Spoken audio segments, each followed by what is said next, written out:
Have you ever just stopped and felt that gap? You know, the one between the life you imagine for yourself and the one you're actually living? It's this weird disconnect that honestly I think we all feel. So today, we're going to dive into how to close that gap, and not with some vague, fluffy inspiration, but with a real, concrete game plan. Okay, so let's break this down. On one side, we have the story we tell ourselves about our life, this grand movie plot full of adventure, purpose, and growth.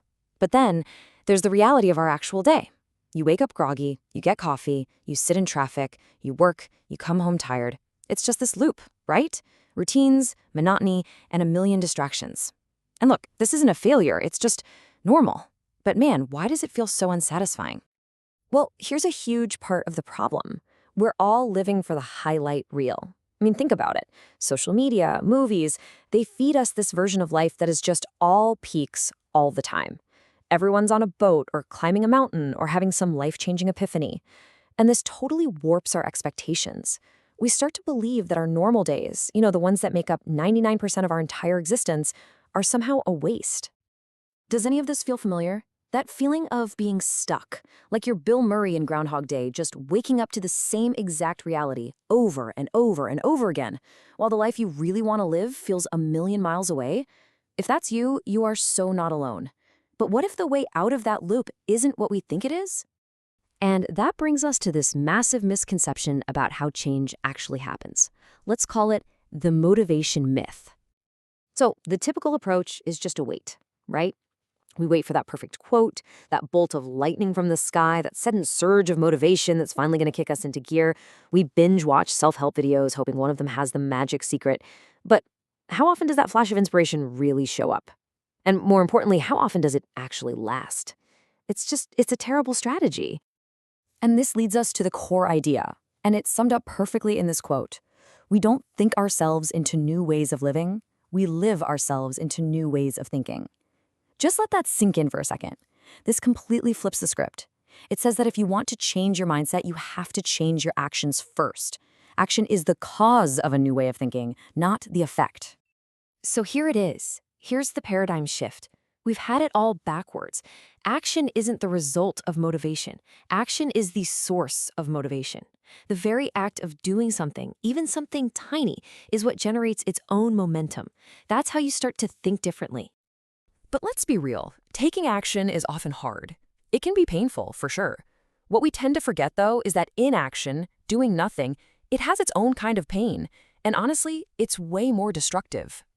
This slide lays it out perfectly. The pain of action, it's blunt. It's right there in your face. The burn at the gym, the awkwardness of a tough conversation.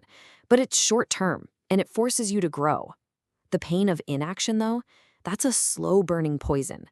It's that quiet horror of watching your life pass you by, that slow decay that breeds this deep, long-term regret. To put it another way, the choice isn't really between pain and comfort. It's between two very different types of suffering. One is like a life-giving breath that completely transforms you. The other is a slow, silent death of your potential. When you look at it like that, the choice becomes pretty clear, doesn't it? Okay, so we get the why, but what about the how? Let's get into a practical game plan for taking action. This is where the rubber meets the road. I want you to start thinking about your life like it's a video game. Seriously. In a game, you know exactly what you need to do to level up your character, right? You complete quests, you gain experience points. Well, life is exactly the same. Improving yourself and your skills is how you unlock new opportunities and, more exciting parts of the map. So why is it so much easier to level up in a game than in real life?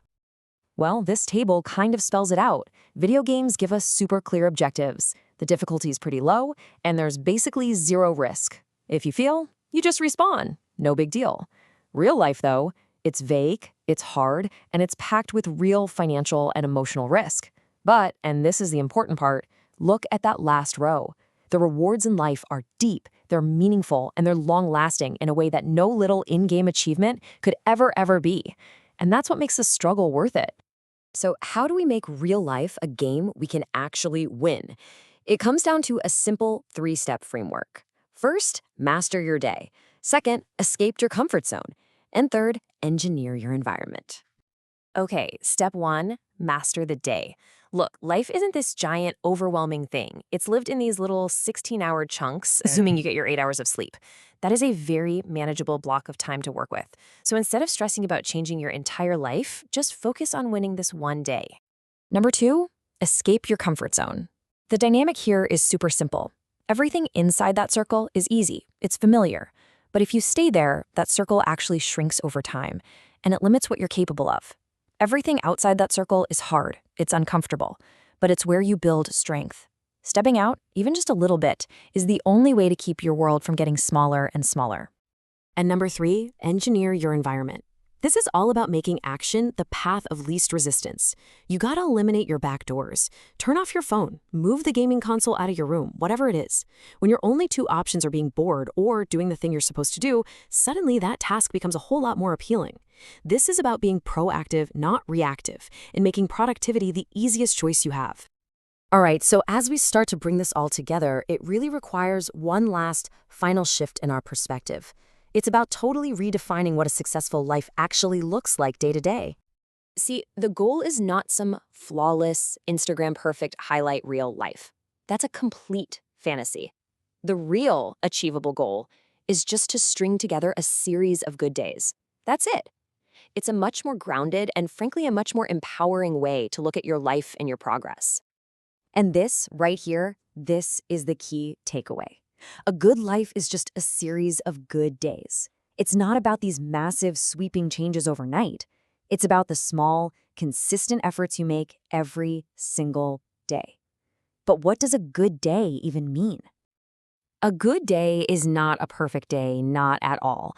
A good day is a day where your system was running, you did what you set out to do. It's a day you gave life a good shot, even if you messed up.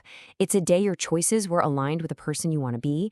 And it's a day you trended your life, even by one tiny degree, in the right direction. That, my friends, is a win. Because when you boil it all down, your entire life is just today, repeated over and over again. The habits you're building, the choices you're making, the actions you take or don't take right now, today, that's what's defining your future. So the question is simple. What are you going to do with it?